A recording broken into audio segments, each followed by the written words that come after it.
Salam Bapak Ibu yang terkasih di dalam nama Tuhan Yesus Kristus. Pada kesempatan yang baik ini saya menyampaikan renungan singkat kepada kita, dimanapun kita berada pada saat ini.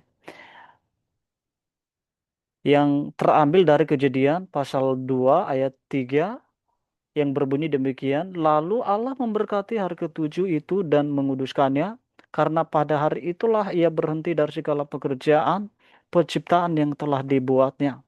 Bapak Ibu yang terkasih, saya memberikan tema kepada kita, makna pemeliharaan hari ketujuh dengan konsisten yang dikhususkan untuknya sebagai kemuliaan Allah.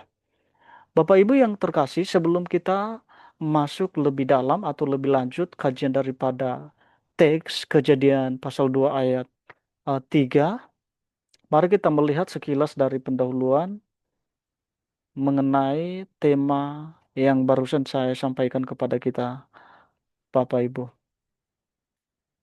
Bapak Ibu, kalau kita melihat di dalam pendahuluan ini ada beberapa poin. Sesudah hari, sesudah 6 hari Allah berhenti dari semua pekerjaan penciptaan. Bisa kita nanti melihat Bapak Ibu di dalam Ibrani pasal 4 ayat 4. Itu berarti juga hari ketujuh adalah hari perhentian bagi umat Allah. Di dalam Ibrani pasal 4 ayat 9, ia mengakhiri pekerjaan dengan cara demikian meskipun dalam pemeliharaannya ia tetap bekerja sampai sekarang. Itu dibuktikan oleh Yohanes 5 ayat 17. Ia memelihara dan memimpin semua makhluk, terutama membentuk roh manusia tetapi tidak menciptakan makhluk jenis baru. Bapak Ibu yang terkasih, di dalam poin yang satu ini berbicara tentang bagaimana Allah berhenti. Bagaimana Allah menunjukkan bahwa selama 6 hari itu adalah hari yang digunakan oleh Allah untuk bekerja. Yaitu bagaimana Allah menciptakan segala sesuatu yang ada di bawah kolong langit ini, baik bumi maupun langit. Dan juga ketika sampai pada hari ketujuh, itu adalah hari perhentian. Artinya Allah berhenti bekerja dari semua pekerjaannya. Dan dia mengakhiri segala pekerjaannya itu. Dan bukan berarti Bapak Ibu ketika dia mengakhiri, Allah tidak bekerja lagi. Ya, berikutnya hari Sabat adalah hari yang diberkati karena Allah memberkatinya. Bapak Ibu, hari Sabat itu adalah hari hari berkat, hari yang diberkati. Kenapa? Karena Allah sendiri yang memberkati. Ya, apa yang diberkatinya pastilah penuh berkat yang hakiki. Ya, beda kalau orang lain, kalau manusia Bapak Ibu, apa yang dilakukannya tidak penuh disebut kebaikan, tetapi pasti ada kejahatan. Tetapi lalu Tuhan, apa yang diberkatinya pastilah penuh dengan berkat yang sejati atau yang hakiki.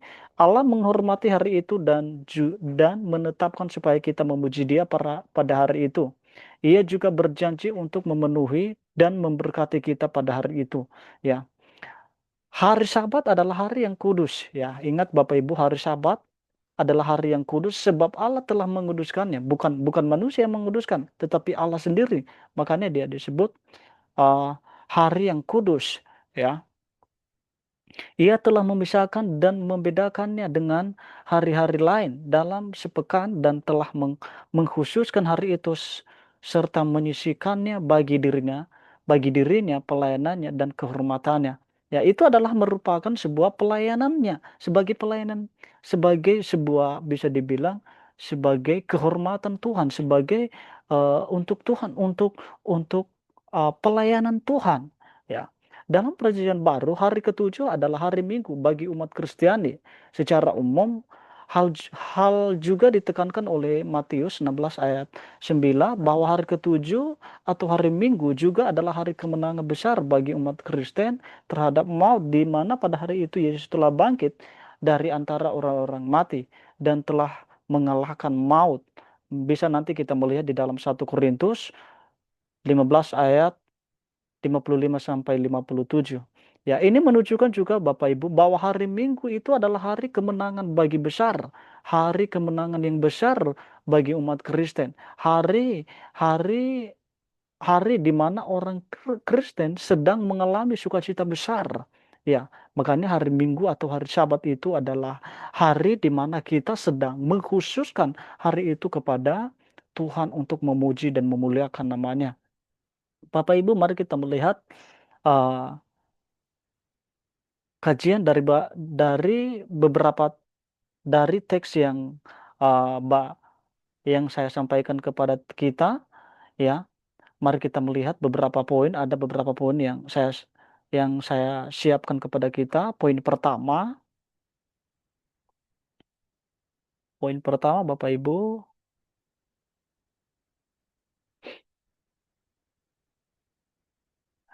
diberkati dan dikuduskan menurut perspektifnya Allah. Ya, sekali lagi Bapak Ibu, poin pertama, diberkati dan dikuduskan menurut perspektifnya Allah. Artinya Bapak Ibu, Allah memberkati segala sesuatu ini. Allah memberkati dunia atau manusia atau segala yang dia kerjakan itu adalah menurut pandangan Allah sendiri, Bapak Ibu. Bukan menurut pandangan kita, bukan menurut apa yang kita inginkan. Mari kita melihat di dalam Kejadian pasal 1 ayat 31a dan pasal 2 ayat 3. Maka Allah melihat segala yang dijadikannya, Bapak Ibu. Sungguh amat baik, luar biasa apa yang dikerjakan oleh Allah, ya. Lalu Allah memberkati hari ketujuh itu dan menguduskannya. Karena pada hari itulah ia berhenti dari segala pekerjaannya, penciptaan yang telah dibuatnya. Ini adalah luar biasa Bapak Ibu. Artinya ketika Allah memberkati, ya, ketika Allah berhenti di hari ketujuh, itu adalah eh, apa namanya, ya? Ya, itu adalah sesuatu pekerjaan yang dilakukan oleh Allah, tetapi menurut apa yang Tuhan kehendaki. Ya, tetapi menurut perspektifnya Allah, ya, menurut pandangan Allah, bukan menurut pandangan kita. Menurut Agustinus, Allah memberkati dengan memberi dirinya sendiri dan menguduskan dengan menarik manusia ke dalam kasih-Nya. Dan tambah lagi menurut Thomas Aquinas, berkat adalah bagian dari perjalanan menuju kesatuan dengan Allah dan pengudusan adalah sarana untuk sampai ke sana, ya. Dan ditambah lagi menurut John Wesley, Allah menguduskan karena ia ingin manusia hidup dalam kasih-Nya yang sempurna, itulah berkat tertinggi. Menurut Yohanes Calvin, Allah memberkati untuk membawa manusia kepada kekudusan. Berkat tanpa kekudusan bukanlah berkat yang sejati. Bapak Ibu, itulah tujuan dari beberapa poin ini menunjukkan bahwa Allah memberkati hari itu karena ada tujuan Allah, yaitu sesuai dengan pandangan-pandangan tadi yang disampaikan oleh Agustinus, Thomas Aquinas, dan lain sebagainya. Dengan tujuan Allah ingin membawa manusia ke dalam kasih-Nya. Allah ingin menunjukkan atau Allah ingin menguduskan hari itu karena Dia mau membawa manusia ke dalam kasih-Nya, ya. Dan itulah berkat yang tertinggi yang disampaikan oleh John Wesley, ya. Berikutnya Bapak Ibu, poin kedua, saya memberikan poin kedua, diberkati dan dikuduskan untuk kemuliaannya. Sekali lagi, diberkati dan dikuduskan untuk kemuliaannya. Dalam Roma 11 ayat 36, sebab segala sesuatu adalah dari Dia dan oleh Dia dan kepada Dia, bagi Dialah kemuliaan sampai selama-lamanya. Hal yang sama dalam Kolose 2 ayat 23, apapun juga yang kamu perbuat, perbuatlah dengan segenap hatimu seperti untuk Tuhan bukan untuk manusia.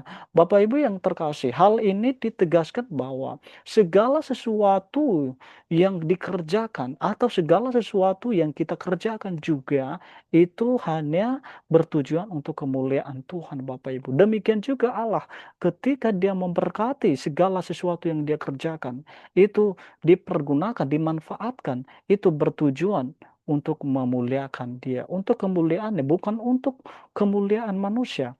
Agustinus menekankan bahwa berkat sejati bukanlah kekayaan dunia, melainkan hidup yang dipenuhi oleh kasih Allah. Menurutnya, manusia tidak dapat memberkati dirinya sendiri, hanya Allah yang bisa melakukannya karena setiap kebaikan berasal dari anugerah Allah. Ini luar biasa Bapak Ibu. Ini diteguhkan lagi oleh Agustinus bahwa berkat yang sejati itu bukan tentang keyakinan dunia, bukan tentang kekayaan dunia, tetapi berbicara tentang hidup yang dipenuhi oleh kasih Allah, hidup yang dipenuhi oleh anugerah Allah, hidup yang dipenuhi oleh kasih kurnia Allah, bukan dari kekayaan dunia, bukan dari materi dunia, tetapi hanya dari kasih Allah. Dan dia menekankan bahwa manusia tidak dapat memberkati dirinya sendiri. Untuk itu Bapak Ibu, biarlah renungan ini dapat menjadi rema di dalam kehidupan kita, dan ada juga beberapa uh, yang menjadi kesimpulan kita pada kesempatan ini, dan biarlah biarlah apa yang menjadi kesimpulan kita ini nanti dapat menjadi bahan praktis kita dimanapun kita berada dalam menjalani, dalam melakukan setiap apa yang Tuhan inginkan di dalam kehidupan kita. Dan saya menyimpulkan Bapak Ibu ada beberapa poin sesuai dengan konteks tadi. Dengan demikian sesuai hasil konteks teks di atas, maka ada dua hal yang menjadi bahan aplikasi kita dalam dunia praktis untuk memahami lebih dalam secara praktis mengenai makna pemeliharaan hari ketujuh dengan konsisten yang dikhususkan untuknya bagi kemuliaan Allah sebagai berikut. Yang pertama Bapak Ibu, diberkati dan dikuduskan menurut perspektifnya Allah, itulah yang menjadi kesimpulan kita. Yang kedua, diberkati dan dikuduskan untuk kemuliaan Allah atau untuk kemuliaannya. Itu kesimpulan kita yang kedua. Dan saya mengucapkan terima kasih. Shalom, Tuhan Yesus memberkati kita semua dimanapun kita berada.